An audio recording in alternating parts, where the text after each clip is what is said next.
ஓம் அருள்மிகு வெற்றி விநாயகரை போற்றி. அனைவருக்கும் வணக்கம் ஃப்ரெண்ட்ஸ், நான் லதா.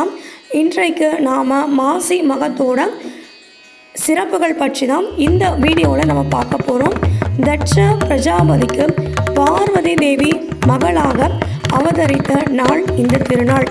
முருகப்பெருமான் தன் தந்தைக்கு பிரணவ மந்திரத்தை உபதேசித்த நாளும் இந்த மாசி மகம்தான்.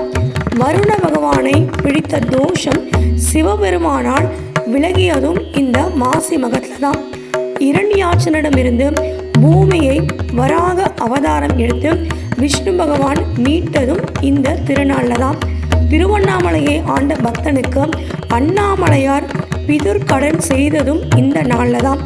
இப்படி பல சிறப்புகள் நிறைந்த இந்த மாசி மகத்தை நாமும் புண்ணிய நதிகளில் நீராடி வழிபாடு செய்யும் பொழுது இறைவனுடைய அருளும், மூதாதையர்களுடைய அருளும், பித்ருக்களுடைய அருளும், எல்லா தெய்வங்களுடைய அருளும், எல்லாவற்றிற்கும் மேலாக குலதெய்வத்தோட அருளும் நிச்சயமாக கிடைக்கும். நாம் செய்த பாவங்கள் அனைத்தையும் நாம் புண்ணிய நதிகளில் நீராடி அனைத்து பாவங்களையும் தொலைத்து இறைவனிடம் நாம் சென்று வழிபடும் பொழுது நிச்சயமாக நல்லதே நடக்கும். இந்த மாசி மகம் அனைவருக்கும் நலம் உண்டாகட்டும். எல்லா பிரார்த்தனைகளும் நிறைவேறி